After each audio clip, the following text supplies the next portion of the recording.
Varela no ar, o programa do Varela já está começando agora, aqui diretamente da bela Fortaleza, capital do Ceará, na direção geral do nosso programa, Lucas Varela, Nayara Varela e Monalisa Varela. Um abraço cordial ao nosso querido público que nos acompanha, nossos irmãos, nossas irmãs, na paz do Senhor.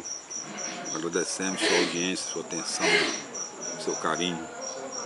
E antes de iniciarmos o nosso programa de hoje, nós faremos as nossas indicações do nosso programa para o nosso querido público que nos acompanha.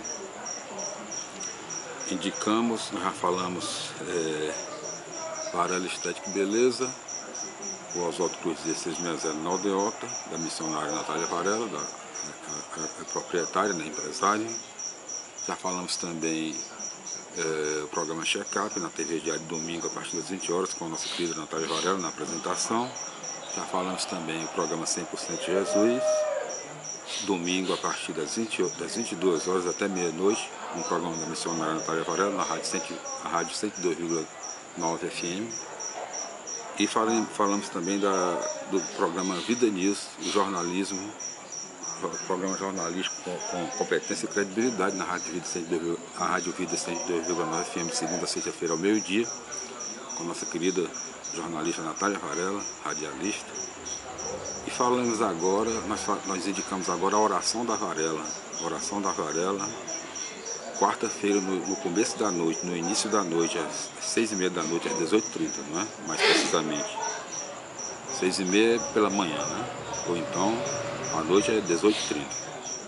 Então, a oração da Varela com a missionária Natália Varela e seus convidados, ela é realizada lá na Varela Estética e Beleza, clínica lá de sua propriedade, né? Na rua Oswaldo Cruz 1660, na Aldeota, entre Padre Antônio Tomás e Carolina Sucupira.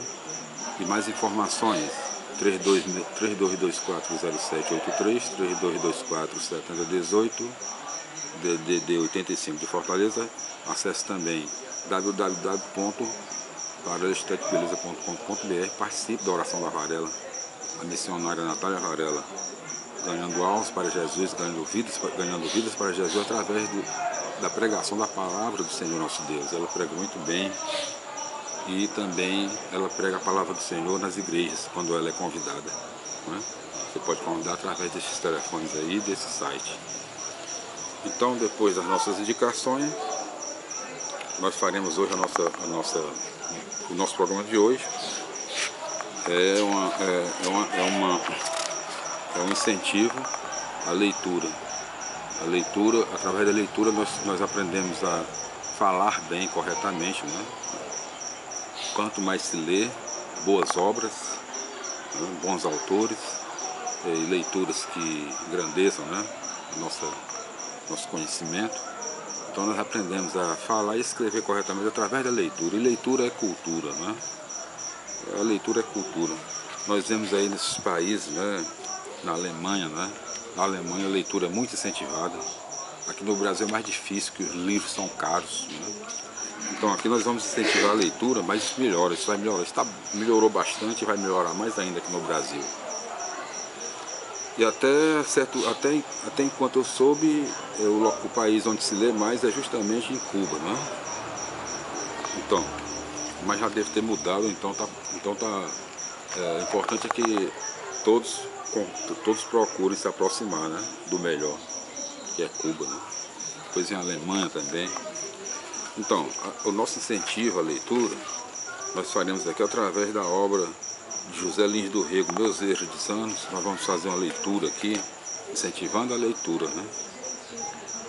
Meus Verdes Anos, Memórias, né? José Lins do Rego.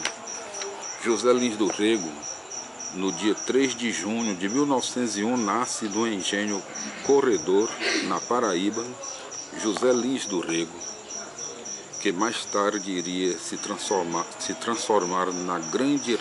no grande representante do regionalismo na literatura brasileira. Criado pelo avô paterno, já que era... Deixa eu procurar o meu papelzinho aqui que me ajuda a leitura aqui.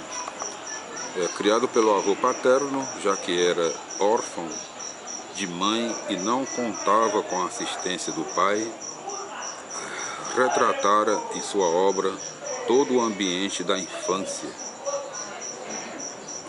Inicia em Itabaiana seus estudos, prosseguindo-os em João Pessoa e no Recife, onde conclui curso na Faculdade de Direito de 1919 a 1923. Aqui, 1923 foi quando meu pai nasceu. Por esta época começa seus contatos literários com José Américo de Almeida, Osório Borba e Barbosa Lima Sobrinho.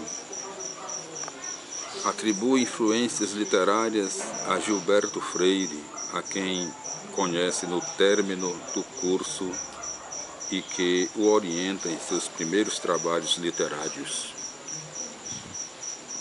Casa-se com Dona Naná, filha do senador Massa, da Paraíba, e logo depois é nomeado promotor público em Manhuaçu,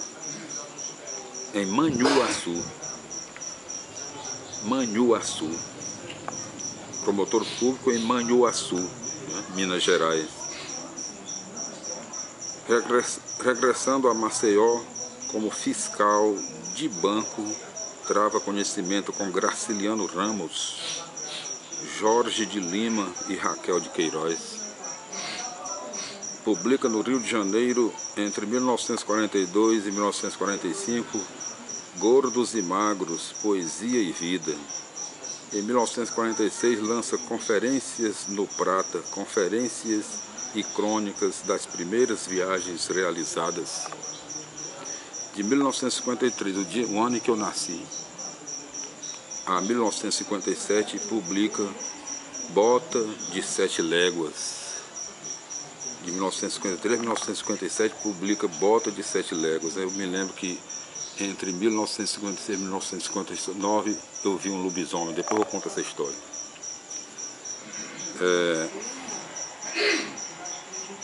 A Casa e o Homem, roteiro de Israel. Presença do Nordeste na literatura e Gregos e Troianos, relatos de viagens e críticas. Tudo isso ele escreveu entre 1953, de 1953 a 1957, né? Entretanto, já em 1932, iniciara a sua carreira de romancista com O Menino de Engenho. Prosseguindo neste trabalho, que ele mesmo denomina o ciclo da cana-de-açúcar, O Menino de Engenho, muito lido.